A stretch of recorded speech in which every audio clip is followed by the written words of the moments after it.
Do you suffer from chronic constipation?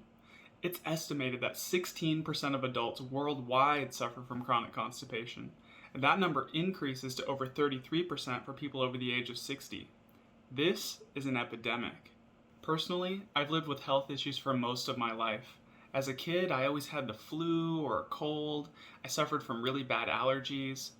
Then when I became a teenager, I started to suffer from a severe skin condition that led to me having boils all over my body all the time. Around the same time, I started to develop severe crippling anxiety, really bad depression. Over time, my health slowly got worse, but I was still surprisingly functional. Things really went downhill for me when I started to develop digestive problems in my early 20s. It started with me reacting to foods and starting to become really bloated. And then I started to develop, seemingly out of nowhere, chronic diarrhea. Now this lasted for several months, and then, once again, seemingly out of nowhere, I became constipated. I would remain constipated for the next 8 years, with no breaks, never returning to normal bowel function, even for a short period. I started reacting really poorly to foods, becoming painfully bloated and gassy after every single meal. I became weak, low energy, and very depressed and anxious. My weight began to drop as well. I went from being a 180-pound weightlifter at 5'10" at age 23, ended up dropping all the way down to 118 pounds at age 27, which is in this photo here. As you can see, my face was very sunken in. I was very underweight, yet I was very bloated despite not having eaten in almost 24 hours. I actually ended up dropping all the way down to 108 pounds before finally starting to turn things around. However, I don't have a picture of myself in that state. I knew that my weight loss was unsustainable, and I started to worry that, man, I'm gonna die if I don't turn this around somehow. I was desperate and willing to try anything to turn this around. Then I discovered coffee enemas. Coffee enemas were the first intervention I ever tried that actually made a really positive impact on my health. Not only did they clear me out, but they actually were the first thing I tried that actually gave me my appetite back. I felt good when I did them. Since it gave me my appetite back, it allowed me to put some weight back on. I started to notice improvements in my mood, started to notice improvements in my general inflammation levels, and it even gave me some of my energy back. Not a ton, but it gave me some energy back. The only problem was, if I didn't do coffee enemas, I would simply become constipated again. So I became dependent on coffee enemas. I ended up doing daily coffee enemas for the next several years. I spent years learning as much as I possibly could about digestive health, chronic illness, autoimmune disease, and I spent years experimenting on myself. I've tried every diet you can think of, everything from vegan diets to a paleo autoimmune protocol type elimination diet. I've tried low FODMAP diets. I've even tried the carnivore diet. I've tried high fiber diets. I've tried low fiber diets. Nothing worked for me. Then you have supplements. I've tried just about every supplement you can think of, from digestive supplements like digestive enzymes to stomach acid and ox bile. I've tried the expensive redox supplement, Restore. I've tried herbal antimicrobials. I've tried herbal prokinetics. And then I've tried all the prebiotics and all the different fancy probiotics that are out there. You name it, I've tried it. It did not help me. I had started to feel like I was at the end of my rope. I felt like I had tried every different diet out there, every different supplement. Nothing was helping. I started to think that the only thing that might have a chance at actually fixing my digestive problems was a fecal microbial transplant, but there's a lot of complications involved with that. You need to find a good donor, you need to screen the donor, and then of course there's the process of administering it. It's a complicated process. I don't know any good donors, so I felt stuck. Then things changed for me about 6 months ago when I listened to a podcast with Paul Saladino and a microbiome researcher named Lucy Mailing. In that podcast, Lucy shared some information related to gut health that I had simply never heard before, and some new and interesting strategies for treating gut dysbiosis. She talked about trying to fix the gut environment by doing things like reducing oxygen content in the gut and increasing activity of PPAR gamma, rather than trying to modulate which bacteria are present in the gut.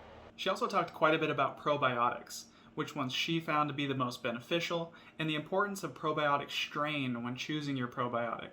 That is a very important topic that I actually plan to make a whole nother video on. Now, she talked about several probiotics in that interview, one of which was the probiotic Mutiflor, which is actually a strain of E. coli that has been shown to be beneficial. So I began looking into her work and the different studies that she cites, and I became very quickly sold on her approach.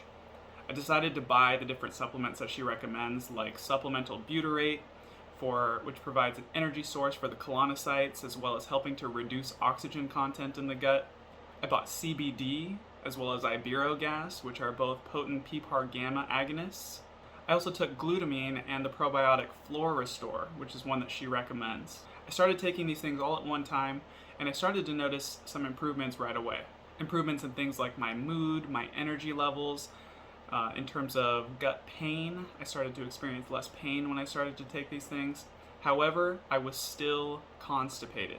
Then I remembered the other probiotic she mentioned, Mutiflor.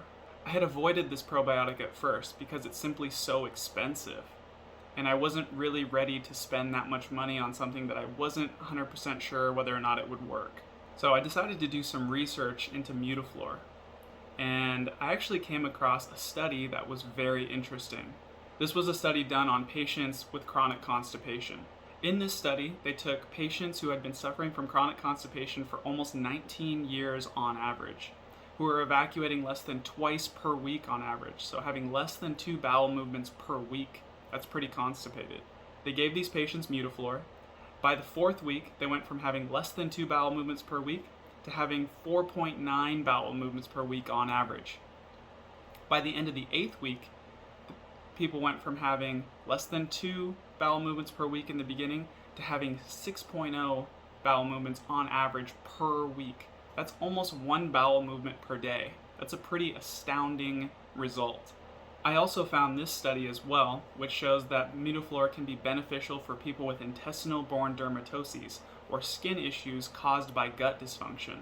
They showed that 89% of patients who received Mutiflor as a treatment experienced either significant amelioration of or complete recovery from acne and other skin issues like rosacea and seborrheic dermatitis. So after reading just these 2 studies, I was sold, and I decided to buy it. To see if it really worked, I wanted to make sure that I was not doing coffee enemas while on this. So I started taking Mutiflor, and the day I started taking it, I stopped doing coffee enemas. The second day on it, I was a little bit worried that I would be constipated because I wasn't doing my daily coffee enema. However, instead of being constipated, I had diarrhea. Then, by the 3rd day, I had a normal bowel movement. I was absolutely in disbelief. How could it work so quickly? So I was skeptical for a while, but obviously I kept taking the Mutiflor. I stayed constipation free through the entire 8 weeks I was on Mutiflor, having normal poops, no strain, no pain, just normal poops every day, sometimes multiple times a day. As you might imagine, because it worked so well, I was nervous to come off of the Mutiflor. So after 8 weeks of taking it, I came off the Mutiflor, and I was worried that I was going to go back to being constipated. However, that did not happen. I've been off it for 3 months now, and I remain constipation free, having normal bowel movements daily. Not only did the Mutiflor cure me of my constipation, but it actually had some other major benefits to my health as well. When I first started taking Mutiflor, my diet had been so restricted that I was only able to eat meat and white rice. Those were the only foods I was able to tolerate, and even those I didn't tolerate very well. They were just the foods that I tolerated the best. If I ate other foods outside of that, I would get even more painfully bloated and gassy, and my constipation would get worse. Also, my skin condition would get worse. But after about a week on Mutiflor, I was doing so well with my digestive health that I decided to start experimenting with eating other foods that I hadn't eaten in years. I decided first to start with some fruit, which went just fine. My girlfriend had made some sweet potato, which had previously been one of the most triggering foods for me. So I decided to have a few bites of her sweet potato. That went okay. And I even later started to experiment with some leafy green vegetables and other fibrous vegetables. Everything went just fine. I began eating more foods, and found that I could once again eat a varied diet without having to worry about getting painfully bloated and gassy and making my constipation worse. As a matter of fact, I didn't have to worry about being constipated at all anymore, no matter what I ate. Since starting to take Mutiflor, my brain function has improved tremendously. My energy levels have skyrocketed. My gut problems have all disappeared. My skin condition actually has disappeared as well. I no longer get boils on my body, and my skin is as clear as it's ever been. I am now in the best health of my life, thanks to this probiotic. Now, I should say that this may not work for everyone with chronic constipation. The gut microbiome is very complex and can differ greatly from person to person.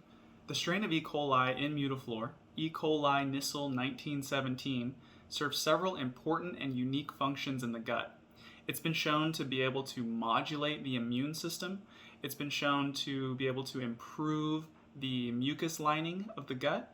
It's been shown to help seal tight junctions, but most importantly, it's been demonstrated that it can outcompete other pathogenic strains of enterobacteria, things like Salmonella, Shigella, Klebsiella, other pathogenic or bad strains of E. coli. It also produces what are called microsins. These are small antibiotic peptides that it can use to kill off other bacteria in a very targeted fashion. If you'd like to know more information about Mutiflor, the mechanisms of action, what the science says about it, definitely stick around for part 2 of this video, where I'll get into a lot more detail on how Mutiflor works and what's been discovered about it. Now, I don't know for sure what was wrong with my microbiome in particular, what exactly led to me being in such a poor state of digestive health. I have a suspicion that it had something to do with past antibiotic use, past use of other pharmaceuticals, poor diet, poor lifestyle choices, things like that. But I suspect that I had some strain of pathogenic enterobacteria living in my gut that was practically crippling my gut, preventing proper peristalsis and proper functioning of the migrating motor complex, which is responsible for clearing out the intestines and moving food through. I also suspect that whatever this bacteria was that was living inside of me was also producing endotoxin, so it was causing particles of the bacterial cell membrane were leaking into my bloodstream and causing immune reactions, increasing systemic inflammation, as well as leading to the skin condition that I had. Now, I should say that I'm not affiliated with Mutiflor in any way, shape, or form. I'm not obtaining any type of commission for this. I'm not being paid to make this video. I simply wanted to make a video sharing my story and sharing what I've discovered and what helped me to obtain the really good results that I've been able to achieve. I am not a doctor, so please do not take this to be any form of medical advice. If you like this video, please consider giving it a thumbs up, and please subscribe to my YouTube channel for future videos on the gut microbiome, digestive health, and other topics related to ancestral health.